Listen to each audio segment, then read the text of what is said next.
गुण संधि का नियम है अ या आ के बाद ई या ई हो, उ या ऊ हो अथवा री आवे तो दोनों के स्थान पर क्रमशः ए, ओ और अर हो जाता है।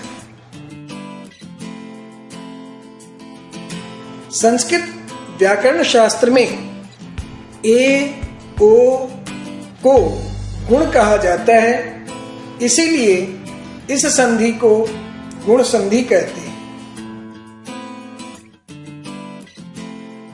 अब इसको विस्तार से देखिए। ह्रस्व अ के बाद ह्रस्व ई होने पर दोनों के स्थान पर एक गुण हो जाता है। जैसे मम जमा इव, यहाँ पर मम में म में अ, उधर इव का ई, दोनों मिलकर के एक ए बन गया तो रूप बना ममेव। उसी तरह पंच जमा इंद्रियाणि पंचेंद्रियाणि। आगे देखिए, ह्रस्व अ के बाद दीर्घ ई होने पर भी दोनों के स्थान पर एक गुण हो जाता है। जैसे परम जमा ईश्वरः, म में अ और ईश्वरः का ई, दोनों के स्थान पर एक ए बन गया तो रूप बन गया परमेश्वरः। उपजमा ईक्षा उपेक्षा, मम जमा ईप्सितम ममेप्सितम। दीर्घ आ के बाद ह्रस्व ई होने पर भी दोनों के स्थान पर एक ई गुण हो जाता है।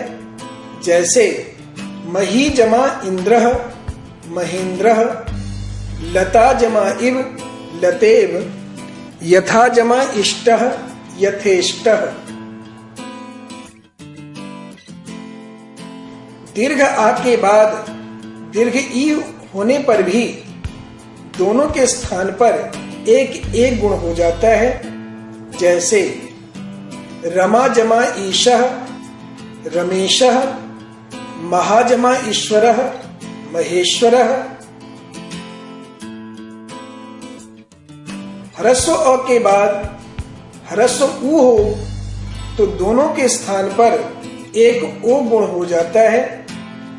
जैसे प्रकाश जमा उत्सवः प्रकाशोत्सवः, तब जमा उक्तिः तवोक्तिः, सूर्य जमा उदयः सूर्योदयः। ह्रस्व अ के बाद दीर्घ उ हो तो दोनों के स्थान पर एक ओ गुण हो जाता है। जैसे नव जमा ऊढ़ा नवोढ़ा, अनल जमा ऊर्ध्वम अनलोर्ध्वम, जल जमा ऊर्मिः जलोर्मिः। दीर्घ आ के बाद ह्रस्व उ हो तो दोनों के स्थान पर एक ओ गुण हो जाता है। जैसे महाजमा उत्सवः महोत्सवः, गंगा जमा उदकम गंगोदकम, महाजमा उज्ज्वला महोज्ज्वला। दीर्घ आ के बाद दीर्घ उ हो तो दोनों के स्थान पर एक ओ गुण हो जाता है।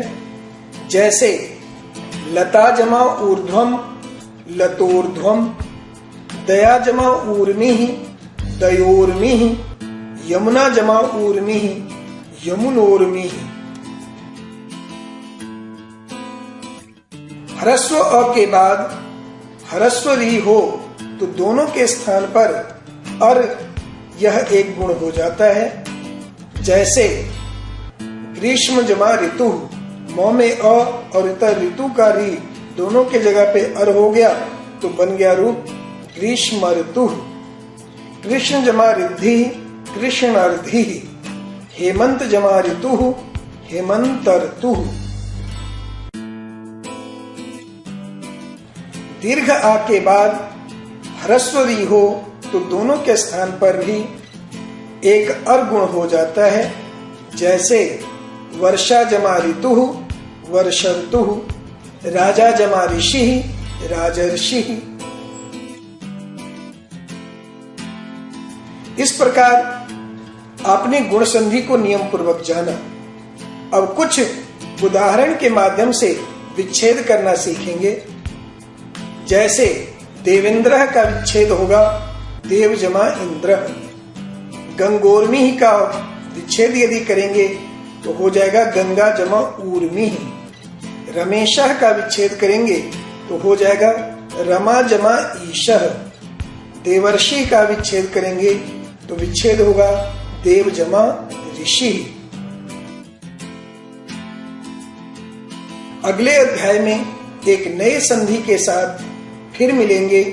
तब तक के लिए धन्यवाद।